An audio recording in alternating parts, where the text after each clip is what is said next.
Well, let's have a closer look at the headlines one by one. Paul? The employment rate for individuals holding college and graduate school degrees reached nearly 70% in 2022, the highest rate seen in the past 5 years, while the regional gap in employment between metropolitan and non-metropolitan areas narrowed slightly compared to the previous year. 네, 첫 번째 헤드라인인데요. 지난해 대학교 및 대학원 졸업생의 취업률이 70%에 근접하며 최근 5년 내 최고치를 기록한 한편 수도권과 비수도권 사이의 지역별 취업률 격차는 전년 대비 소폭 감소한 것으로 나타났습니다. Tell us more, Paul. So good news for graduates, Yeah. though it should be said it differs by discipline. So if we look at general graduate schools, they had the highest employment rate at 83.1%, followed by vocational schools at 72.9%, then general universities at 66.3%. So apart from colleges of education who were down a little bit, all these post-secondary employment rates were up between somewhere from 0.2 to 4 percentage points year on year. So very good news. When we look at some of the different specialities, for engineering, employment rates was 72.4%. For medicine, 83.1%. That's above average. For humanities, 59.9%. Social sciences, 65.8%. Education, 63.4%. Natural sciences, 67.2%. And art, 68.1%. They were all a little bit below average.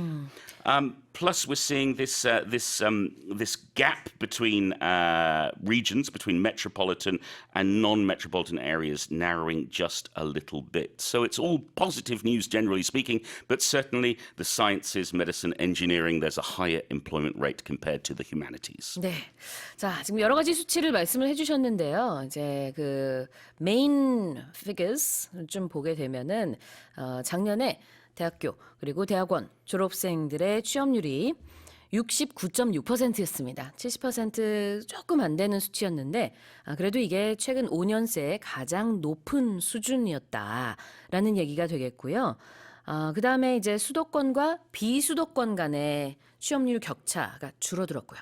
또 남성과 여성 간의 취업률도 줄어들었습니다. 그렇지만 공학 계열, 자연 계열, 그리고 인문 계열 사이의 격차는 벌어졌다고 해요.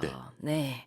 자, 한번 표현 보도록 하겠습니다. The regional gap has narrowed. Yes, if there's a gap, there's going to be a space between. So one area will have a higher rate than another area, which will have a lower rate. So a regional gap might be when we're comparing two provinces or two cities. In this case, we're talking about metropolitan areas and non-metropolitan areas, meaning city and not city. 네, 수도권과 비수도권, metropolitan areas and non-metropolitan areas, 그 지역 간 격차, 여기서는 구체적으로 취업률을 말하지만 지역 간 격차를 regional gap라고 할 수 있겠죠. 자, 그 다음에는 이게 이제 줄어들었지만 아주 살짝 줄어들었어요. So it says it narrowed slightly. Yeah, just a little bit.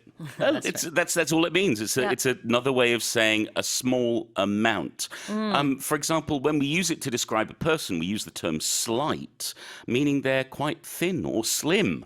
So it gets the sense of there's not much there. It's a small amount. So when we say slightly, if something rises slightly, decreases slightly, changes slightly, it's just a little bit. 네, slightly는 아주 약간이란 뜻이 있습니다. 실제로 이제 지역 간 취업률 격차가요 0.8%포인트 줄어들었어요. 그래서 줄기는 했지만 not by a lot, by a little bit. But it's all positive. We're seeing the best results in the past 5 years. Great for graduates. 네, 그렇습니다. 지금 이제 살펴본 이 데이터는요. 교육부와 한국교육개발원이 어제 발표한 2022년 고등교육기관 졸업자 취업 통계조사의 결과입니다. 다시 한번 읽어볼게요. The employment rate for individuals holding college and graduate school degrees reached nearly 70% in 2022, the highest rate seen in the past 5 years, while the regional gap in employment between metropolitan and non-metropolitan areas narrowed slightly compared to the previous year.